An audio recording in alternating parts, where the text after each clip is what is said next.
সাবধান, এবার চুরি কিন্তু রাতে নয় দিনে হচ্ছে। কারণ একের পর এক ঘটনা ঘটছে দিনের বেলাতে। যেমনই আমরা জানতে পারছি যে গতকাল ডানকুনি পুরসভার 10 নম্বর ওয়ার্ডের যে অ্যাপার্টমেন্টে আমি রয়েছি, ডানকুনি অ্যাপার্টমেন্ট, আব্দুল সামাদ তার বাড়ি, এবং সেই বাড়িতেও চুরি হয়েছে গতকাল দিনে দুপুরে। এই যে দেখতে পাচ্ছেন, আমি প্রথমে গেটের যে ছবি দেখতে পাচ্ছেন, এই যে দেখতে পাচ্ছেন যেখানে তালা মারা ছিল, সেটাকে কিন্তু এইভাবেই দুষ্কৃতীরা কেটে তারা কিন্তু ভেতরে প্রবেশ করে। ভেতরে প্রবেশ করেই প্রথমেই এই যে ঘরগুলো আমি দেখাবো, যে এই যে রুম, সেই রুমে তারা প্রবেশ করে। প্রবেশ করে প্রথমেই তাদের টার্গেট হচ্ছে আলমারি।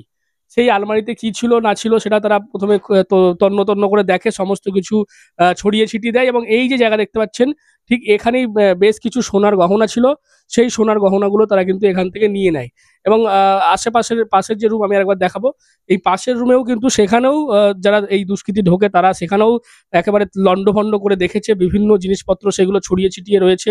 যখন তারা ঢুকে দেখে, এই যারা বাসিন্দারা রয়েছে তারা, এই যে মূলত যেখানে মূলত সোনার গহনাটা ওরা থাকে, ঠিক সেই জায়গাকে টার্গেট করেই এই দুষ্কৃতীরা ঢুকে এখান থেকে বহু মানে প্রায় লক্ষাধিক টাকার ওপরে তারা কিন্তু নিয়ে গেছে, এমনটা আমরা জানতে পারছি। তো গতকাল কখন এটা হলো? আমরা 1:30টার সময় গিয়েছিলাম একটা বিয়ে বাড়িতে। ওখান থেকে 5টা, 5:30টায় ফিরলাম, তো দেখছি কি বাড়িতে তালা খোলা আছে। আর মানে তালা পাখা আমি গেটটা খুললাম, দেখে পাখা ফাঁকা, লাইট ফাইট সব জ্বলছে, আর সামান ফামান একটু নিচে ফেলা আছে। আমি পটাক করে বাড়ি বেরিয়ে বাবাকে কল করলাম গেটটা লাগিয়ে, বললাম বাড়িতে তালা নেই, পাখা ফাঁকা সব বাড়িতে চলছে, সামান ফামান বাবা বললো দাঁড়া দাঁড়া আসছি। বাবা আসলো, তারপর বাবা গেট ফেট খুলে দেখছে তো সব।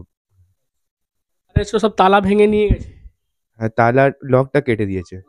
তালাটাও সেভাবেই রাখা আছে, এখানে গাদাতে তালাটা রেখে দিয়েছিল, লকটা ভেঙে দিয়েছে। হ্যাঁ, কি কি নিয়ে গেছে তারা?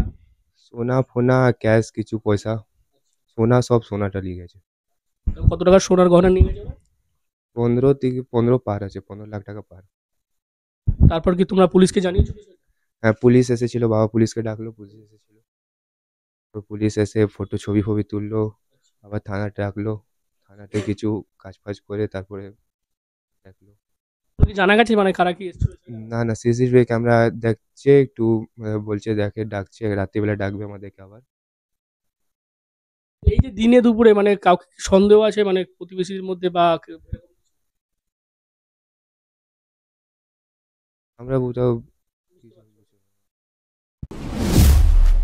বুঝতেই পারছেন একেবারে এই যারা এই এই বাড়িতে থাকতেন তারা যেমনটা বলছে, তখন প্রায় 1:30 নাগাদ তারা বিয়ে বাড়ি অনুষ্ঠান ছিল, এবং সেই বিয়ে বাড়ি অনুষ্ঠানে তারা বেরিয়ে পড়ে।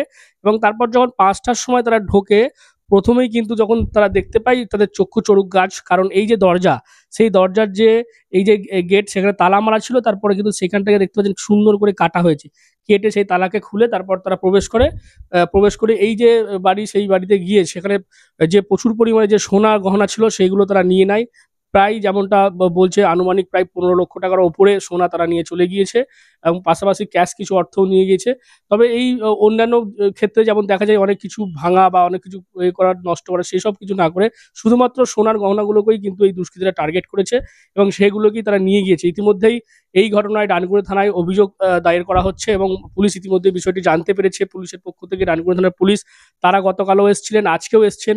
এই যে ডানকুনি অ্যাপার্টমেন্ট, তার বাইরের যে সমস্ত রাস্তাগুলো রয়েছে সেখানকার সিসিটিভি ফুটেজ তারা খতিয়ে দেখছে। এবং দিনে দুপুরে এই যে ঘটনা, সেই ঘটনায় কিন্তু যথেষ্ট চাঞ্চল্য ছড়িয়েছে।